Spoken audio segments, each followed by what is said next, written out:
Tidak lagi menjabat, tak membuat Presiden ke-7 Republik Indonesia Joko Widodo mundur total dari dunia politik. Wacana Jokowi akan mendirikan partai Super TBK pun mencuat.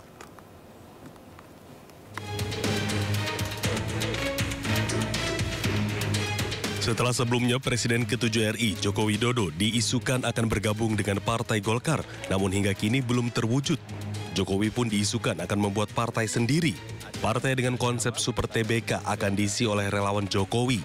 Nantinya partai ini akan super terbuka, pemilihan ketuanya pun dipilih oleh seluruh anggotanya. Cuma ada ide gagasan untuk membuat partai Super TBK yang saya sampaikan juga kepada relawan-relawan. Anggapannya seperti apa terhadap gagasan ini, partai yang terbuka,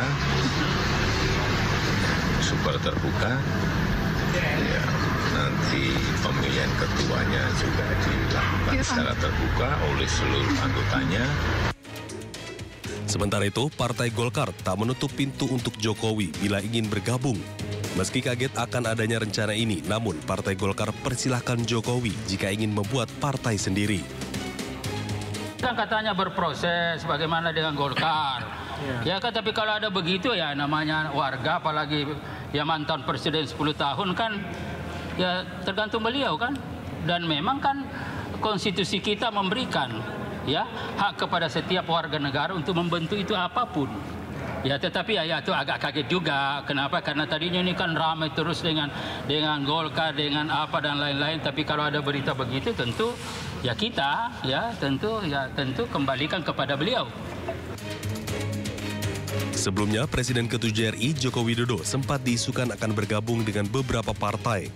Namun, hingga kini mantan politisi PDI Perjuangan ini belum juga berlabuh dengan partai baru.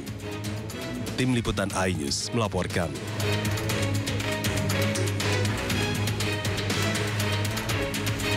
Gelombang PHK masih terus terjadi. Ribuan karyawan pabrik yang memproduksi sepatu Nike memecat ribuan karyawannya akibat menurunnya pesanan sepatu.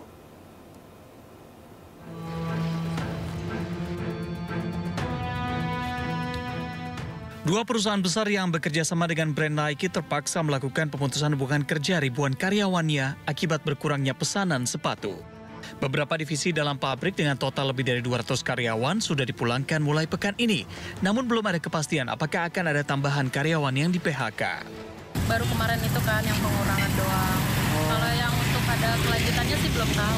Sebelumnya, Dinas Tenaga Kerja dan Transmigrasi Provinsi Banten telah mengumumkan PT Adis Dimension Footwear telah mem-PHK sebanyak 1.500 karyawan dan PT Victory Chinglu tengah dalam proses PHK terhadap 2.000 karyawannya. Sementara itu, sejak 2024, 12.000 karyawan di Provinsi Banten mengalami PHK akibat sejumlah faktor seperti penurunan permintaan produk hingga efisiensi perusahaan.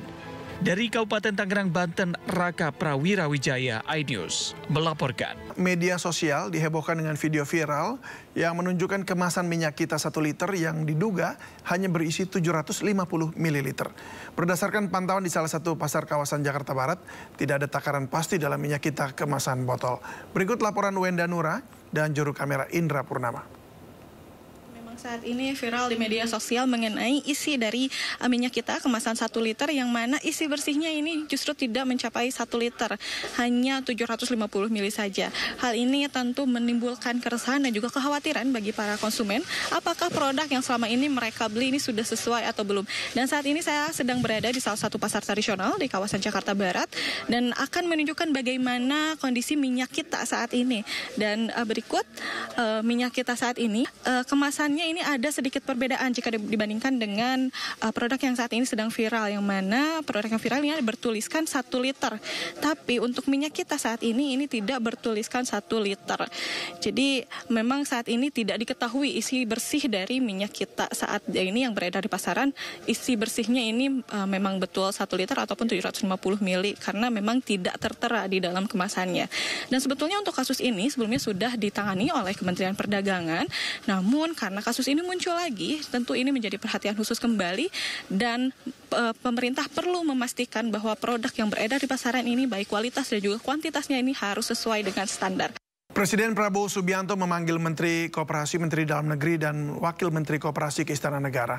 Pemanggilan tersebut untuk membahas keberlanjutan program Koperasi Desa Merah Putih sebagai upaya pemerintah untuk mengentaskan kemiskinan ekstrim. Keberadaan Koperasi Desa Merah Putih itu yang pertama itu untuk kepentingan masyarakat desa. Karena di Koperasi Desa Merah Putih itu untuk memutus mata rantai kemiskinan di desa dan juga bagaimana masyarakat desa bisa meningkat penghasilannya. Jadi yang pasti Kopdes Merah Putih ini bertujuan untuk meningkatkan kesejahteraan masyarakat desa dan berguna untuk kemajuan desa di seluruh Indonesia.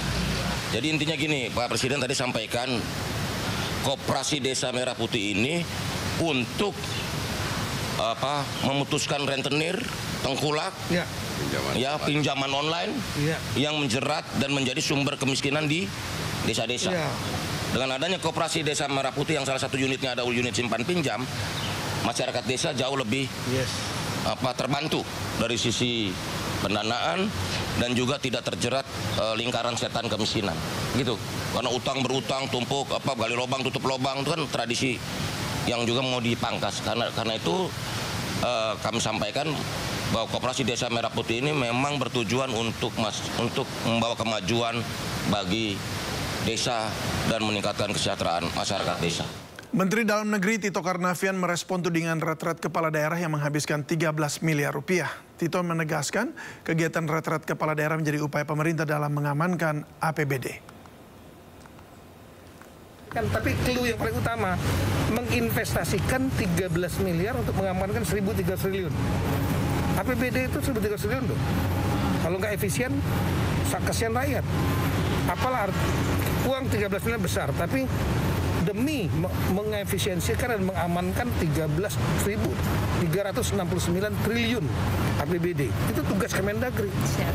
Yang kedua, kegiatan itu... Presiden Prabowo Subianto bertemu dengan 8 pengusaha besar di Istana Kepresidenan Jakarta. Dan pertemuan ini untuk membahas program pemerintah, salah satunya adalah Danantara.